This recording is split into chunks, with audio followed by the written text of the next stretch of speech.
I don't know what the walls at Meta's offices look like today, but in 2018 they looked something like this.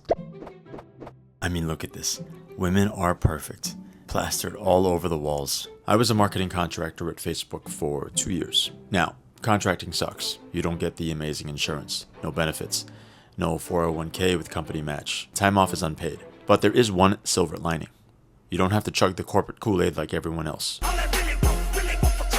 Kool-Aid comes in a lot of different flavors, but the worst brand of it always seems to be served in departments where no discernible hard skills are required. Places like HR, L&D, DEI, or marketing. If a Clockwork Orange were made today, I'm thinking Alex might be tortured simply by being made to watch a marketing girlie's day in the life TikTok video. While I as a contractor didn't have to drink the Kool-Aid, the employees around me were absolutely drunk from it. Any battle scars I have from my time at Facebook are from trying to fend off an army of hyper-enthusiastic marketers, ducking for cover every time they launched grenades full of explosive pep and positivity my way. Take the meeting, for example.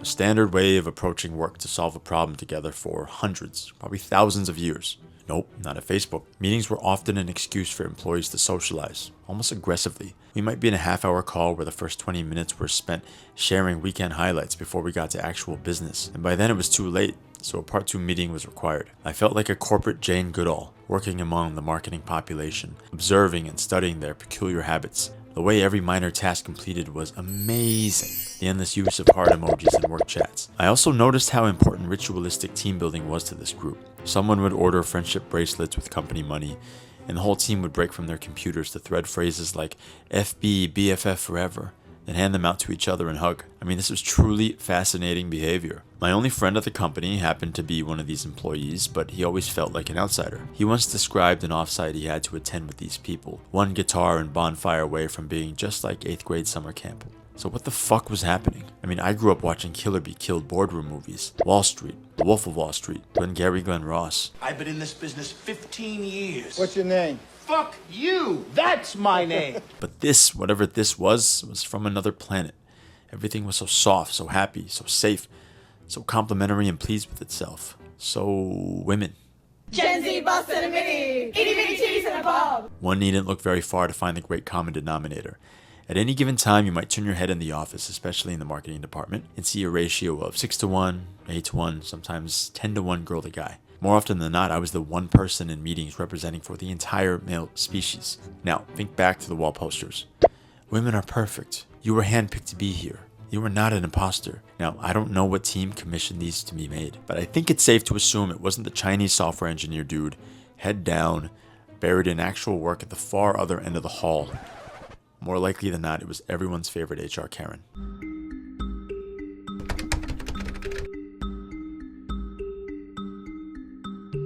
I attribute these things, the posters, the weird overly peppy office behavior, to something called the Great Feminization. I feel like I heard that term a long time ago, but it's making the rounds recently through an article written by a woman named Helen that has gone mega viral on X. Basically, Andrews argues that things like wokeness and cancel culture are not entirely products of Marxism, but from too many women just hanging around. She says once institutions tipped from more male to female in number, then schools, offices, governments, etc., their characters underwent a makeover.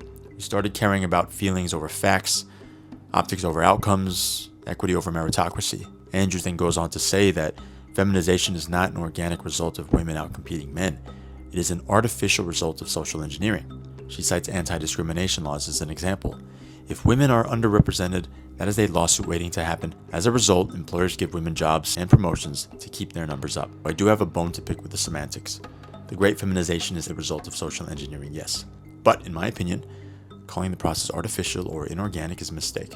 If anything, women outclassing men in 2025 is as natural and organic as it gets. Women have proven they are the better sex. That's the bottom line.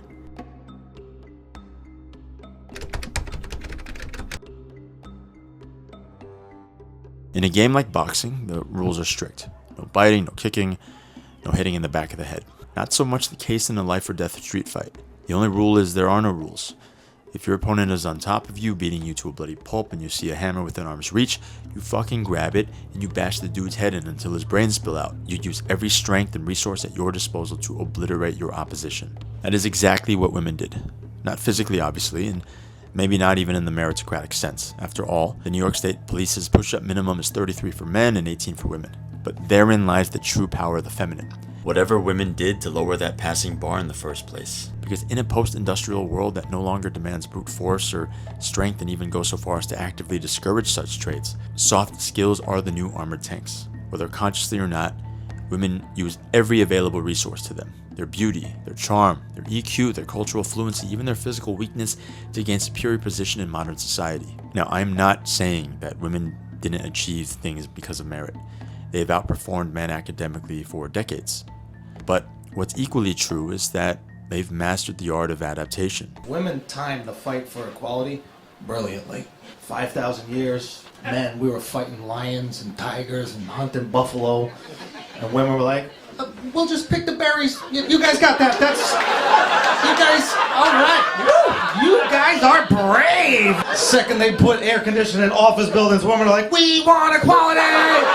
Best or worst of all, men will forever be hardwired to protect and provide, despite all the telltale signs that our fairer counterparts now dominate us socially, academically, even economically. We still shoot ourselves in the foot, tripping over our bullet-holed shoes in a mad dash to voluntarily rewrite the books that keep elevating women. But I do see a collapse potentially in our future for the simple reason that a feminized society cannot help but weaken the very institutions it relies on to survive. Let's see what's happening to some of these institutions. Marriage is almost half as common as it used to be.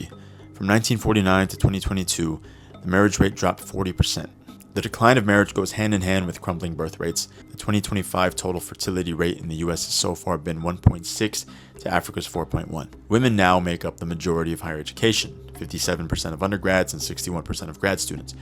And maybe, just by some complete coincidence, schools that were once temples for truth-seeking have become therapeutic communes obsessed with moral consensus. I mean, just look at the bazillion YouTube videos showing campus protests against speakers that disagree with liberal politics. Some argue that Shapiro shouldn't have been allowed to speak on campus. I think that the university has an obligation to protect its students from hate speech. Within Yale's social sciences and humanities, liberal faculty outnumber conservatives an unfathomable 78-1. Compassion, while beautiful at a 1-to-1 level, is downright destructive when used to excuse or exonerate entire groups from reproach. The great feminization uses a big fat Sharpie magnum to draw a perfect line between oppressor and oppressed, and then works tirelessly to defend the latter. That's how you get slogans like "Women are perfect," "Defund the police," "Protect trans kids," or my all-time favorite, "Queers for Palestine." Catchy copy for sure, but they spit in the face of first principles that have upheld and pushed civilization forward for millennia. Things like truth, law and order, even the base instinct to, survive and not die. Just imagine how well a Queers for Palestine rally might go if actually held in Palestine. Now, I don't want to pin the blame for all those things squarely on the great feminization. I'm not saying women are bad, or that men and masculinity are virtues that are exempt from critique. Men are equally destructive in our own way. The instinct to build, conquer, and control often mutates into dominance and ruin, like the same force that creates civilization ends up burning it down. But maybe that's a universal truth of physics, that if left unchecked, none of us, man or woman, escapes dying by our own gleaming sword. Then the key to civilizational health, like everything else in life, is probably balance. Nobody achieves anything in a vacuum.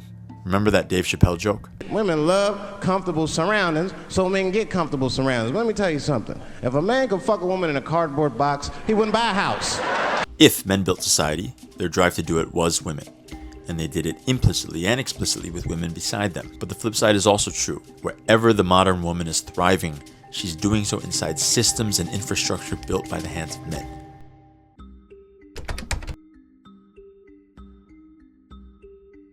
So the real check is gender harmony, but in this epic we no longer have it. The problem with the great feminization isn't just women occupying more and higher ranks within society. It's that their softness has rubbed off onto the rest of us. I mean, just look at the modern man. Look at the T-level drops.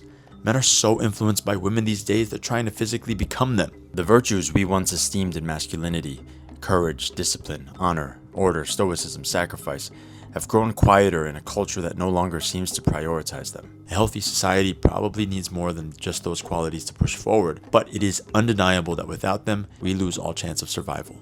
Maybe that's evolution. Maybe that's the circle of life and there can be no moral judgment. balance to imbalance. We build, we soften, we wither away. In this epic, we build gleaming glass towers so the laptop class is a beautiful backdrop to click buttons while sipping cold brew. I mean, it works until they're in charge of all the rules, and as their first order of business, they throw out the rulebook. After that, the barbarians don't even have to storm the gates. We invite them into our own homes for tea and cookies. And what need do they have for flamethrowers when we plan to self-immolate in the name of empathy anyway? Alright, here's the last thing I want to say. I imagine a future civilization rising from our ashes. Archaeologists digging the past up, seeing the hieroglyphics their ancestors so proudly carved on semi-gloss poster paper. Women are perfect. You are enough. And they'll wonder what kind of people we were. Man, I never hated the women in those rooms. It was the culture.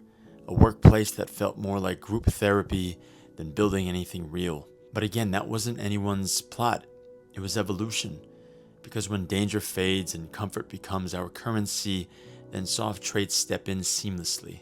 But no adaptation holds forever. The pendulum always swings back. Because strength without compassion breaks things, but compassion without strength also dissolves them. I mean, we don't need a winner between men and women because then we all lose. We just need some love, but with equal amounts of honesty. Civilization was built by both, and I suspect it survives the same way.